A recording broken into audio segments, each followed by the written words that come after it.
What invention has done more harm than good? Those plastic containers that are like crimp plastic stitch welded around the entire edge, and it's super thick plastic that will slice your deuce open. Especially when your new scissors are inside them. Rap-Ragil Inc., also called package rage, is the common name for heightened levels of anger and frustration resulting from the inability to open packaging. Particularly some heat-sealed plastic blister packs and clamshells. Clamshell packaging. Coffee pods. Even the creator deeply regrets his invention and the environmental impact it has had. Who was the creator? I always thought some asshole at Nestle came up with it.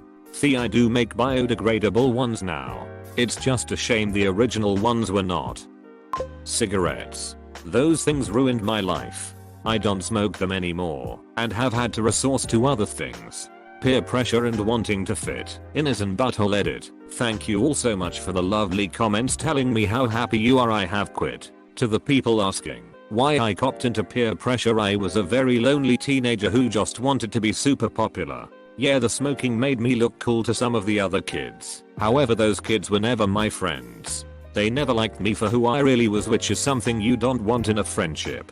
I now have a lot more friends who appreciate me for who I am and don't need to look cool for them because I can light up a cigarette. But for my personality, take care all and don't touch a cigarette ever. Cigarettes are buttholes. I stopped smoking like 5 years ago and still think about them almost every day. It is unreal. Cigarettes are a huge problem in my country, Italy, and it's scary how normalized smoking is. Sometimes I feel like a freak for not smoking. Kills more people than accidents. Suicides and murders combined, look it up.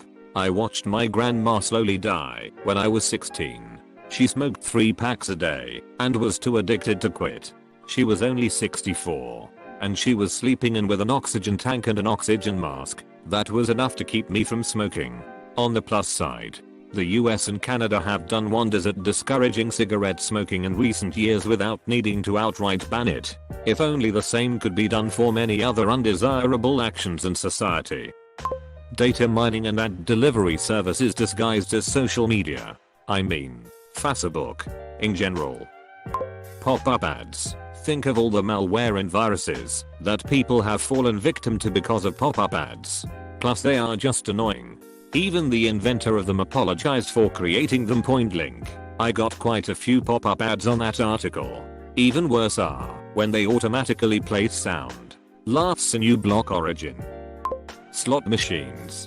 Once you get a taste of winning some money back, it gets eaten up in no time. You might think you can beat the system, but that's how they suck you in and take you for all you are worth. These things are rigged to pay out when a lot of money has been fed into them, so you have to be extremely lucky to get the big jackpot. One of my friends won on their first time and now she's completely addicted. She's lost thousands of dollars to gambling, but why people like that still think they're going to get lucky again. If slot machines was profitable to the average person, then they'd be extinct by now. Not only that, but even when you're losing, the flashing lights and exciting sounds fill your brain with dopamine hits, making it feels like you're winning. Subconsciously you enjoy taking it with no lube. I feel like the only person that thinks slot machines are incredibly boring. Leaded gasoline. If leading gasoline wasn't a thing, no way pet rocks were all taken off in the 70s. Salmonella Reddit. 70s, I got it. Did you know that they still use leaded gasoline to fuel small airplanes? People who live by private airports are susceptible to be affected by the leaded gasoline. Polygraph test. Even its inventor, John Larson, regrets his invention upon realizing how law enforcement would exploit the average citizen with it. As a public service announcement, in case anyone doesn't know, polygraph tests do not work. They are used as a law enforcement intimidation tactic. And that is it. They are not able to accurately detect anything. It is almost always in your best interests to refuse to take one. It cannot help you, and it can hurt you. And more fundamentally, all of us should stop pretending that they work, because they have been repeatedly shown to not work. Didn't he try and get the test abolished for law enforcement use? Rigged claw machines. Like seriously. Frick you, I just want my Squidward plush. I remember a vacation when I was little of a teenager at one of the big claw machines. He was somehow able to beat it every time. A man and his fiancée was interested in one of the massive bears. And the kid offered to get it. About $3 in my currency, 1 coin. And he easily got them the bear in one go. After learning that claw machines are rigged. I wonder about that memory. In the beginning the universe was created. This had made many people very angry and has been widely regarded as a bad move. Douglas Adams. Digital watches are a pretty neat idea though. Leaded fuel. CFC. UHM, basically anything Thomas Midgley was involved with. Fun fact. The decision to use CFCs chlorofluorocarbons instead of BFCs bromofluorocarbons was pretty much arbitrary.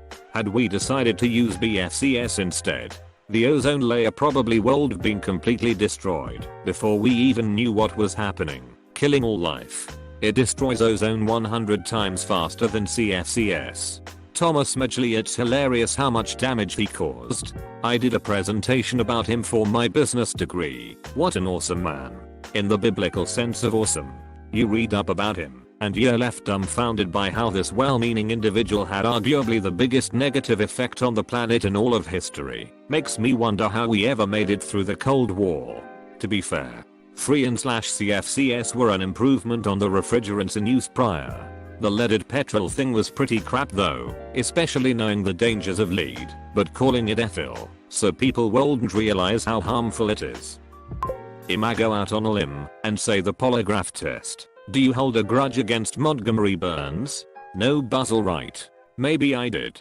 But I didn't shoot him, ding, checks out. Okay. Sir. You're free to go. Good. Cause I got a hot date tonight, buzz, air date, buzz, dinner with friends, buzz, dinner alone, buzz, watching TV alone, buzz, alright. I'm going to sit at home and ogle the ladies in the Victoria's Secret catalog, buzz, Sears catalog, ding. Now would you unhook this already? Please? I don't deserve this kind of shabby treatment, buzz. The polygraph is a prop in a play. The audience of the play is the person being interrogated. The story of the play is, we can read your mind. The purpose of performing the play is to convince the audience not to lie when they are being interrogated. I've never, ever understood why this is used. I'm a law student in Australia, and if the police tried to use a polygraph on a suspect, the court would have a fit. It's not reliable evidence. It's up there with hearsay in terms of reliability. It straight up should not be done. It should be considered coercive, because I'm sure the police will go, well, you failed the polygraph. You must be lying. So confess. High fructose corn syrup. If you look at the obesity epidemic worldwide, the invention of HFCS, and Reagan's farm bills which made massive over-farming of corn a thing in the US, all of these things begin at the same point. Cheap HFCS leads to it being used as an easy way to improve flavor, which leads to higher than average caloric content for the same food, which equals fatter humans. Social networking edit. Thanks for the awards. If you give a monkey a typewriter, it'll still throw poop in your face. Popcorn ceiling. Some of the older ones have asbestos in it too. So keep that in mind if you have a roof leak or ceiling damage. Those low flow toilets that result in you wasting more water because you have to flush it multiple times to get it to take a log down. Best solution I've seen is a toilet with 2 buttons. One for a half flush and one for a full flush. Sounds like you need a poop knife. i.e. every toilet in Australia and NZ for the last 25 years. K-cups. Super unfriendly to the environment. Gotta get those reusable ones and buy coffee grounds. Cheaper and a good placebo to make you think you're helping. I actually use these. I thought you had something against really large sized bras, but realized what you were talking about. Individually packaged foods and snacks. I work at a grocery store and it's abhorrent to me how much crap there is and how well it sells. I mean, Christ. Yesterday I stocked Nutella to go packs that are Nutella with pretzel sticks. They're tiny and come in small plastic tubs, or those large bags of Reese's cups that come individually wrapped, or these ridiculous 1-ounce bags of freeze-dried fruit that we sell which are absurdly popular. Especially for how relatively expensive they are at $3 a bag. I get that plastic itself isn't bad, but this is egregious to me, especially with how much my generation in 34 has had overuse of landfills drilled into our skulls. It's not a good thing in America, but I was blown away with how bad it is in like Japan. They package repackage, and triple package so many of their little snacks and things. It seems like every good over there makes twice as much plastic waste as anywhere else. Asbestos. Now people are getting rid of it. Just found out it was used naturally mined, but the mass production has either slowed or banned. Even the city of Asbestos got rid of its name. Asbestos is a naturally formed mineral. Soft close toilet seats. Either all toilets should have them or none should. The current roulette is too stressful. I was going to argue, as my house is decked out in them, and forever will be, but your ending point is very valid. Reality TV. 90 Day Fiancé and its spin-offs are my guilty pleasure. I listened to a podcast recently that explained how reality TV really exploded during the writers' strike. Networks realized how cheap it was to make, so continued with it. The podcast included an interview with a director who said the show he worked on ruined his marriage. He'd come home angry and depressed every day. All the feminism leaves my body when it comes to reality TV. I recently learned that Keeping Up with the Kardashians only got the 2nd of August 10 on IMDb. It's a waste of brain cells and I'm surprised that they kept making it. This is probably my favorite. It's such a grotesque misnomer. There's nothing based in reality about taking volatile personalities and forcing them into confined living spaces and risk/reward activities. It literally kills people. Good reality TV is exploration of the human psyche during a particular moment in time. I point you to seasons 1 to 4 of Real Housewives of Orange County. Seasons 1, 2, 3 are flipping out. And any season of Bad Girls Club. Half a dozen science and wildlife channels went to poop after Man vs Wild blew up. It's not really reality, it's directed improv. It's also way cheaper to produce than sitcoms or dramas, which is the main reason it took off after the writers' strike. The Clapper. Scientists never thought through the true implications, because if a kinky night doesn't come with strobe lights, is it really kinky? I got one for Christmas once and thought it'd be a convenient way to turn on the light. Anytime there are two noises back to back, it'd turn on or off 2 steps. 2 chops of an onion. 2 dog barks, and it happened too frequently, which outweighed its convenience. IDK. It's one of my favorite Gorillaz songs/s. Once I learned that they lied about weed, my teenage brain decided that they lied about every other drug. A friend of mine in high school that was the pep rally leader wore a shirt at an assembly that had the DARE logo, and beneath it said "Who needs drugs?" And when he turned around, the back said, "Seriously, I have drugs. Who needs them?" So many people are saying plastic, which blows my mind. Do people really have no idea how extremely useful plastic is? Yeah. It's so much more nuanced than plastic bad. I remember reading a thing about how plastic utterly revolutionized many things for physically disabled people by making tools for them lighter, cheaper, and easier to produce with 3D printing. This is especially true. We just need alternative sources for plastic, better recycling, and safer use of them that prevents shedding of microplastics. There is a happy medium to be found. Plastic is great since you can mold it into any shape and is highly non-reactive.